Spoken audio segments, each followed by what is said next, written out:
I found myself kind of finding that there was a bunch of different sort of issues of the day that have come together, and it was because of the "it's not your fault, kid."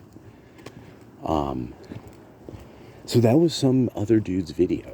And then I picked up on that. I'm like, yeah, this has to be like Captain Capitalism. Aaron Clary really got into this over the years. Like, no, you followed the rules.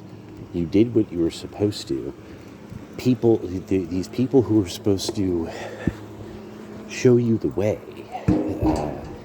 didn't.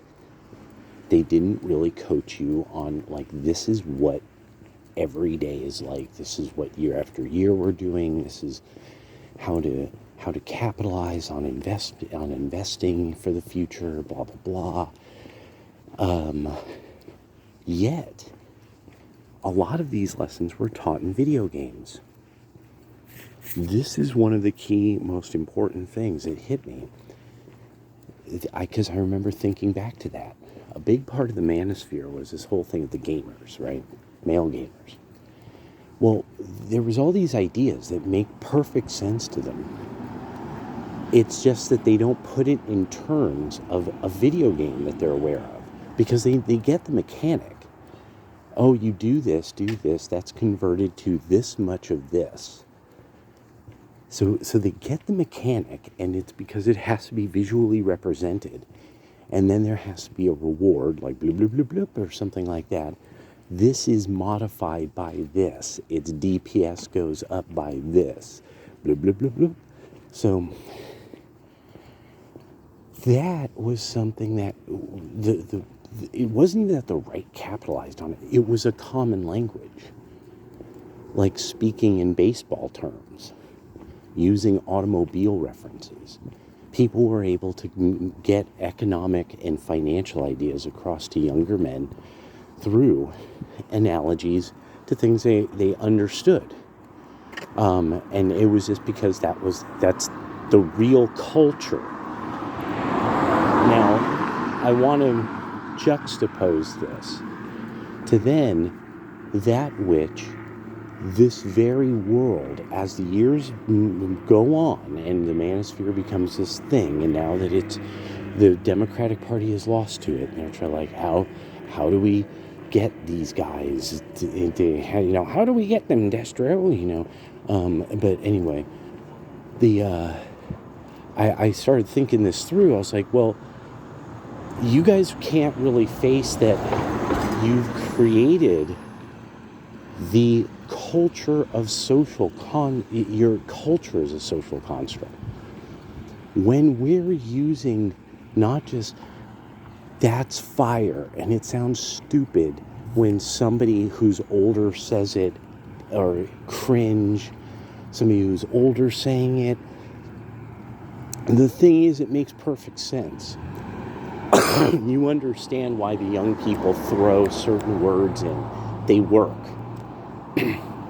It's a natural part of the culture.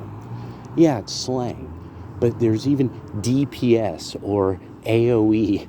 Oh, this new policy of homins. It's an AOE. It has an AOE. It's an AOE weapon, and it's funny. It's funny, and the idea is immediately translates. You all have come up with these things like equity and how everything, because everything, as Anita Sarkeesian put it way back when, is racist, sexist, and misogynistic. So nothing in culture is good enough for you. You are now the arbiters of what shall be culture. And so when this was every stage at which this was rejected, somehow the wokies and the left got into more power over cultural things, like IPs. This is now, it isn't your fault, kid. How'd they get hired?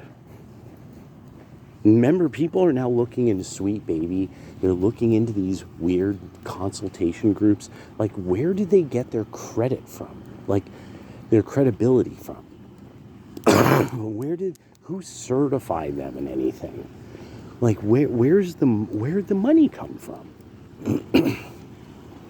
My assertion was, no, this is a network of college-educated rich kids that aren't really that talented. So what it started, and now, back to the manosphere. The Democrats really now face a real problem. They're this weird combination of social construct culture and the new Democrats and HR ladies all aligning against the powers of men who also know how to read and write and went to college and in many cases are extremely talented, and that they're underused in the workforce. Well, what do you think we use them for? To win. Because they deserve to win. Because they are high performance when they need to be. And they had a job to take back the republic. And that's why they were able to spread the news and to spread information, and get everybody on point about what was going on and aware of things. Your machinations, leftists, required quite a bit of work to undo. They still do. Globo Chomo doesn't sleep, apparently. Lots of drugs. But so it really is this thing now that after the laughter, what's this all going to come down to is that there's going to be these networks formed through video game playing and guys being just very honest with each other on Discord. And these are people who, can program all kinds of stuff, but they had to go back to school just so they could just learn a trade. Now they're in the trades and they could write all sorts of programming. I mean, these are not stupid guys. And now you're really going to face, they're networking with each other and they can't afford to deal with an HR. So these networks are what's going to happen rather than HR departments. It'll be interesting to see what that leads to. That's my bet. That's my call on that one. Talk to you guys later.